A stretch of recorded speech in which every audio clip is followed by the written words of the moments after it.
சோனு ஒரு ஏழை விவசாயி. அவன் தினமும் காலையில எழுந்ததும் தன்னுடைய வயலுக்கு போவான். அவனுடைய வயல்ல காய்கறி செடிகளை நட்டிருந்தான். அதுல வர காய்கறிகளை அறுவடை செஞ்சு அந்த கிராமத்து மக்களுக்கு கொடுத்து பணத்தை வாங்கிட்டு வந்தான். போதுமான அளவு லாபம் கிடைக்கல. இது சோனுவோடைய மனைவி கமலா. கமலா வீட்டுக்கு தேவையான காய்கறிகளை வாங்கிட்டு வந்தா. அந்த வீட்டில் இருக்கிற எல்லா வேலைகளையும் கமலா தனியாக தான் செய்வா. சோனுக்காக ரொம்ப ஆசையா சமையல் செஞ்சுக்கிட்டு இருந்தா கமலா. இந்த பக்கம் சோனு கிட்ட காய்கறி வாங்க வந்த ஒரு அம்மா, ஏன்பா இதெல்லாம் ஃப்ரெஷ்ஷான காய்கறி தானே? பார்க்கறதுக்கு என்னவோ வதங்கி போன மாதிரி இருக்கு. என்னப்பா காய்கறிகள் எல்லாம் இப்படி இருக்கு? விலை மட்டும் அதிகமாக சொல்வீங்க. விலையை குறைச்சி கொடுக்கறதா இருந்தால் கொடு, இல்லைன்னா எனக்கு உன் காய்கறிகளே வேணாம். பணம் கொடுத்தா இதை விட நல்ல காய்கறிகளே கிடைக்கும். ஏம்மா இங்க பாருங்கம்மா, இதை விட ஒரு இயற்கையான காய்கறிய உங்களுக்கு வேற யாரு கொடுக்க முடியும்? இது என்னுடைய தோட்டத்துல விளைஞ்ச காய்கறிகள்மா.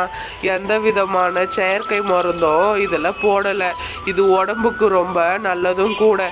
என்கிட்ட போய் பேரம் பேசி காய்கறிகளை கேட்குறீங்க. என்னத்த நான் சொல்லுறது? சரி, நீங்க எவ்வளவு கொடுக்குறீங்களோ கொடுங்க. நீங்கள்லாம் எங்களை மாதிரி ஏழை விவசாயிங்க கிட்ட தான் பேரம் பேசுவீங்க. மற்ற கடைகள்லாம் போனால் சொல்கிற விலையை கொடுத்துட்டு பொருளை வாங்கிட்டு போவீங்க. என்னத்தை நான் சொல்லுறது? பணத்தை கொடுத்துட்டு வாங்கிட்டு போங்கம்மா. அப்படி அந்த அம்மாவும் சோனு கிட்ட கொஞ்சம் காய்கறிகளை வாங்கிட்டு அங்கிருந்து போயிட்டாங்க. அப்படி சோனு கிட்ட வரவங்க எல்லாருமே கம்மியான விலைக்கு அந்த காய்கறிகளை வாங்கிட்டு போனாங்க. அப்படியே நாட்களும் போய்கிட்டு இருந்துச்சு. சோனுவோடைய வியாபாரத்துலேயும் அவ்வளவா லாபம் கிடைக்கல. ஏன்பா சோனு, வயல்ல காய்கறி செடிகளை நட்டிருந்தியே, காய்கறிகள் எல்லாம் எப்படி வந்திருக்கு? நல்ல லாபம் தானே? ஏன்னா உன்ன மாதிரி ஆளுங்க விவசாயம் செய்யறதுனால தான்ப்பா இயற்கையான காய்கறிகள் கிடைக்குது. இல்லைன்னா சாப்பாட்டையே மருந்து மாதிரி சாப்பிட வேண்டியதா இருக்கும் அப்படின்னு சொன்னாரு அந்த பெரியவர். அதுக்கு சோனு, அதை ஏயா கேட்குறீங்க? எதுக்கு தான் விவசாயம் செய்கிறேன்னு தெரியல. லாபம் சுத்தமாக கிடையாது. வெளியே எங்கேயாவது வேலைக்கு போகலான்னு இருக்கேன். அட சோனு, இப்பயாவது நான் சொன்னது உனக்கு புரிஞ்சுதே?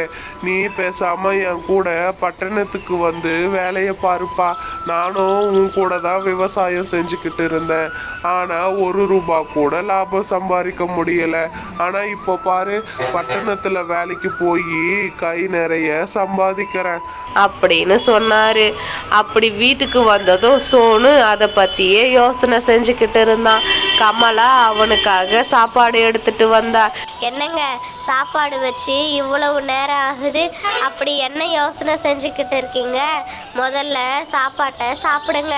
நமக்கு நிச்சயம் அந்த கடவுள் ஒரு நல்ல வழியை காட்டுவார். அது வரைக்கும் நம்ம பொறுத்து தான் ஆகணுங்க. நீங்கள் முதல்ல சாப்பிடுங்க. எந்த கஷ்டம் வந்தாலும் சீக்கிரமாகவே சரியாயிடும். இந்த கதை உங்களுக்கு பிடிச்சிருந்தா மறக்காமல் நம்மளுடைய சேனலை சப்ஸ்கிரைப் பண்ணுங்கள், லைக் பண்ணுங்கள், ஷேர் பண்ணுங்கள். எந்த மாதிரி வீடியோ வேணும்னு மறக்காமல் கமெண்ட் பண்ணுங்கள். பாய்.